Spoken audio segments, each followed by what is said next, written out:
Se está desarrollando, como ustedes han de saber, en Egipto, la COP27.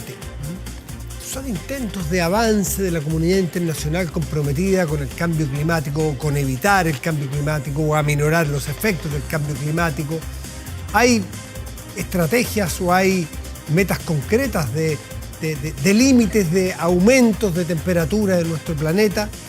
Y justamente las autoridades chilenas, la ministra Maísa Rojas, por ejemplo, de Medio Ambiente, que viaja a la COP, entregó antecedentes bien preocupantes sobre nuestro propio clima, nuestras propias temperaturas, las sequías persistentes más allá de un año un poco más lluvioso y en general el estado de situación del clima en nuestro país. Para eso vamos a tomar contacto con Raúl Cordero, que es climatólogo, experto en cambio climático en la Universidad de Santiago. Raúl, buenas noches, gracias por recibirnos. ¿Cómo estás? Hola Matías, ¿cómo estás? Muy bien, pues bueno, ha hablado sobre, a ver, quizás se nos olvidó, se nos bajó la urgencia que teníamos en un momento, porque hubo un año efectivamente más lluvioso. Entonces nos olvidamos a lo mejor del agua y su escasez en algún momento. El tema sigue exactamente igual de profundo y esto es un tema de largo plazo, ¿no es así? Los aumentos en las temperaturas. Y muchas comunas de Chile entiendo que van a presentar temperaturas muy altas este año. Sí, y no solamente este año, sino que como bien adelantabas tú en la introducción, el informe que se entregó hoy hace ver que lo más probable es que tengamos al menos 3 décadas por delante en las que no solo las temperaturas van a ser más altas, sino que vamos a tener con cada vez mayor frecuencia esta epidemia de eventos extremos que nos han estado afectando de manera cada vez más frecuente en las próximas décadas. O sea, nos referimos a olas de calor cada vez más frecuentes e intensas, años hiperáridos cada vez de forma más frecuente, además de otros problemas que desafortunadamente Chile tiene que enfrentar. Por ejemplo, nosotros somos uno de los países que más glaciares tiene en el mundo. Tenemos inventariados más de 20.000 glaciares, desafortunadamente. Los estamos perdiendo a un ritmo extraordinario. Así que bueno, desgraciadamente el informe que tú resumías no describe un particularmente buen escenario para las próximas décadas. Claro, y hablaba de que el 2021, que acaba de pasar, es el cuarto año desde que tenemos registros con mayores temperaturas. Sí. Y que para este año, como bien dice ahí abajo en el generador de caracteres, se proyecta más de 100 días con temperaturas sobre 30 grados. Sí. Perdemos de vista a veces esto. ¿Qué significa en la línea, en el largo plazo, en la serie larga de la temperatura, si pudiéramos ponerle un gráfico? ¿Cómo va eso? Mira, para ponerlo, el informe, por ejemplo, detalla que el promedio de temperatura anual en Chile está subiendo poco menos de 0,2 grados por década. 0,2 grados por década. Cuando uno escucha un número que a uno le puede sonar muy bajo, 0,2 grados por década, uno dice, bueno, pero estamos hablando de cambios en los promedios relativamente pequeños, y así es. Pero ¿cuál es el problema? Estos cambios pequeños en los promedios siempre enmascaran cambios que son muchísimo más grandes en la frecuencia e intensidad de eventos extremos. Un clásico ejemplo son las olas de calor. Cuando el promedio sube unos pocas décimas de grado, el promedio de temperatura, mover los no promedios. Solamente que aumenta el número de olas de calor, sino que se dispara. El número de olas de calor no ha aumentado una fracción pequeña, unos 2, 3, 4, 5%. No, en las últimas 3 décadas al menos se ha duplicado la frecuencia con la que tenemos olas de calor en Chile. Y en algunos lugares del país, como Santiago, la frecuencia de olas de calor se ha más que triplicado. Eso ya sucedió. Y lo que este informe detalla es que esta situación, esta tendencia anómala a tener cada vez más frecuentes eventos extremos va a continuar en el futuro. Sí. Mover los promedios es difícil, pues. Mover cifras sueltas no, porque pueden ser episódicas, pero cuando se mueve un promedio de una serie larga es que tiene que haber algunos que hayan picado muy alto para mover completo un promedio. Eso es más o menos simple. Por ejemplo, otro promedio que nosotros hemos perdido es en precipitaciones. Nosotros hemos perdido un promedio extraordinariamente grande de precipitaciones. 1/3 de nuestras precipitaciones en la zona central y en el centro-sur de Chile se perdió. Pero ese 1/3, que ya es un promedio enorme, enmascara años en los que los déficits de precipitaciones no son 1/3. no No, son pues. un 30%, sino que son a veces, como el año pasado en Santiago, 70% de déficit. Este mismo Claro. año, que como tú bien detallabas, es un año que afortunadamente fue algo más lluvioso que el año pasado, el déficit de precipitaciones en la zona central va a cerrar cercano al 50%. Solo llovió la mitad de lo que debería llover y este año no fue tan malo como el 2019, como el 2021. Raúl, ¿Te fijas? Ese tipo de años, desafortunadamente, en las próximas décadas se van a presentar con cada vez mayor frecuencia, así que avisados estamos, debemos adaptarnos. claro. Raúl, ¿hay antecedentes directos para Chile, me refiero, Mm. de qué pudo producir o cuáles son, nunca nada unifactorial, los factores que a Chile le hicieron generar este aumento en el promedio de las temperaturas y la baja de las precipitaciones?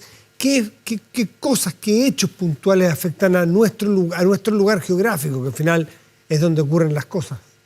Bueno, Matías, vivimos en un planeta, en un solo planeta, así que lo que le afecta a Chile es lo mismo que le está afectando a prácticamente todos Ya. los países del No, mundo. pero Ese número mágico que mencionamos, 0,2 grados de alza en la temperatura en promedio por década, ese es el promedio global también. Chile se está ah, calentando, desgraciadamente, igual que el resto del ya. planeta.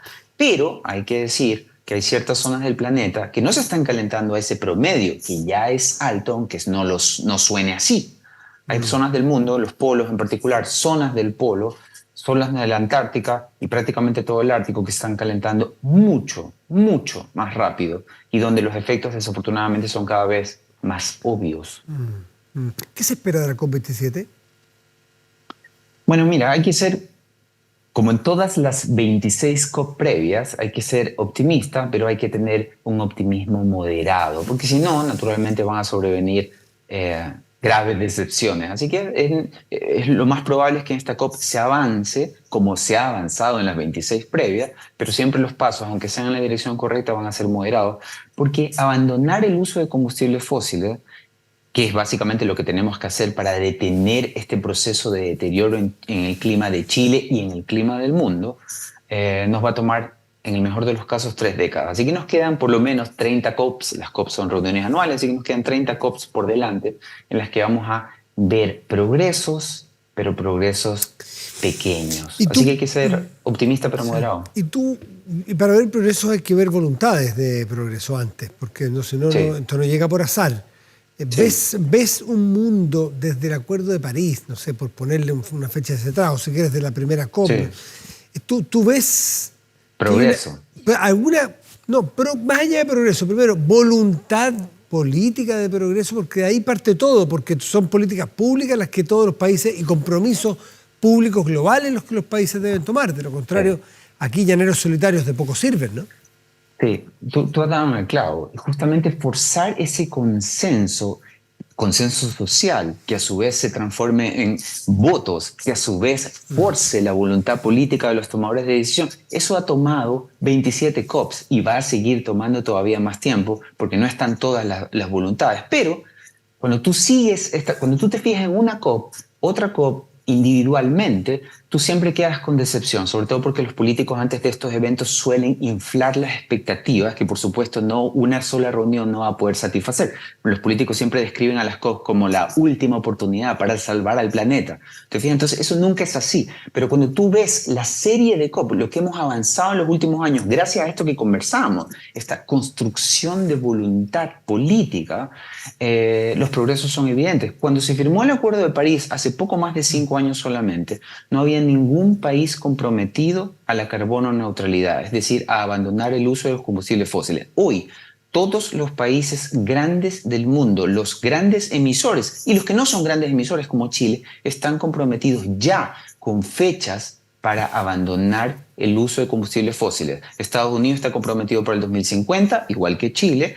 La Unión Europea al completo está comprometida al 2050, China está comprometida al 2060, la India está comprometida al 2070. Por supuesto nos gustaría que fuese mucho antes que el 2050, que el 2060, que el 2070, pero todos esos que ya son compromisos por escrito y que se han adoptado en el Acuerdo de París, Matías, no existían hace solo 3 años. Si Lo que se ha avanzado en los últimos años hace que seamos optimistas. Vamos en la dirección correcta, no es suficiente, por supuesto, pero al menos hay esperanza de que la segunda mitad de este siglo, estos indicadores que estamos mencionando, que van a empeorar, bueno, dejen de hacerlo y el clima finalmente se estabilice. Raúl Cordero, planteaste que la solución o la solución más importante o la vía más eficiente para mejorar tiene que ver con la adopción de otros combustibles que no sean los fósiles. Una transición energética. O la transición energética desde combustibles fósiles a renovables, de energías renovables. Sí. ¿Cómo ha afectado y cómo se espera que afecte una vez que pase esta crisis energética que significa la guerra o la invasión rusa? Porque sabemos que tarifariamente es un desastre. Miren la inflación que hay en todo el mundo y tiene que ver con la escasez, ¿no es cierto?, de un gran proveedor de gas y petróleo como es Rusia. Esto ha alterado mucho los mercados, los precios, me imagino las demandas, ha retrasado o no, o ha acelerado quizás también en la producción de más y mejores equipamiento y tecnología para energías verdes o renovables. ¿Cómo ha afectado el caso Rusia-Ucrania, la invasión de Rusia a Ucrania, para el calentamiento global? Mira, en principio, las tensiones geopolíticas asociadas a este conflicto han elevado el precio de la energía y en particular el precio de la energía fósil. Un precio más alto de la energía fósil hace que todavía más las energías renovables no convencionales sean más competitivas. Claro. Ya son la energía solar, por ejemplo, la más barata del mundo, la que producimos en Chile. Eso es un incentivo, desde ese por lo tanto, pero por ese lado vamos bien. Pero hay un problema. El problema es que la inflación, muy desafortunadamente, y el precio alto de la energía está contribuyendo, la energía fósil está contribuyendo a esa inflación, aumenta el descontento social y después del descontento social viene la inestabilidad política. Entonces yo temo, espero que ese no sea el caso, temo que haya una especie de contrarrevolución. En los últimos años, contrarrevolución me refiero a contra la acción climática. En los últimos años ha habido progresos gigantescos, esto que estábamos conversando recién, estos compromisos. Por ejemplo, Estados Unidos se comprometió recién el último año a ser carbono neutral 2050. ¿Por qué? Porque los demócratas ganaron el poder, no los republicanos. Si la inflación se mantuviese alta durante mucho tiempo, eventualmente los republicanos podrían volver y veríamos otra vez a Estados Unidos abandonar sus compromisos climáticos. Hay otros problemas geopolíticos. China es uno de los mayores emisores. China se comprometió el año pasado, en el marco de la COP, a ser carbono neutral en el 2060, pero hace pocos meses, debido a las tensiones geopolíticas con Estados Unidos en Taiwán, renunció, no a ese compromiso, pero a una cooperación con Estados Unidos, Raúl, para mitigar el cambio climático. Así que hay peligros geopolíticos importantes, sí, desafíos. Sí, pero en economía bien simple, uno ve, bueno, el alza del el precio del petróleo, bueno, mayor incentivo a que se produzca más rápido las energías verdes, ¿no es cierto? Porque dice, bueno, me sale... Pero por otra parte, se han tenido que posponer, o dicho de otra manera, han tenido que regresar al circuito de la generación de energía, por ejemplo, las centrales a carbón, que también son muy contaminantes. Así es. Por lo tanto, desde ese punto de vista, la crisis de Rusia y la invasión en Ucrania ha traído, por lo que estuve leyendo el otro día, ha traído a lo mejor algunos retrasos en poder ir limpiando las matrices energéticas de algunos países en Europa, fundamentalmente. Así es. Pero estos son retrasos solamente esperamos nosotros, que por pocos años. El año pasado también Chile se conversó la necesidad de retrasar el cierre de algunas termoeléctricas en Chile porque teníamos poca agua y la generación hidroeléctrica estaba disminuyendo. ¿Te fijas? Eso es malo, obviamente, nos gustaría no tener que hacer eso, pero tampoco podemos quedarnos sin energía. Si hay que encender una termoeléctrica por unos meses, por unos años extra, hay que hacerlo, pero no te puedes quedar primero sin energía y tampoco puedes, y eso es muy importante, Matías, castigar a la población de menos recursos con un precio de la energía que puede ser que estimule la transición energética, pero sea socialmente inaceptable.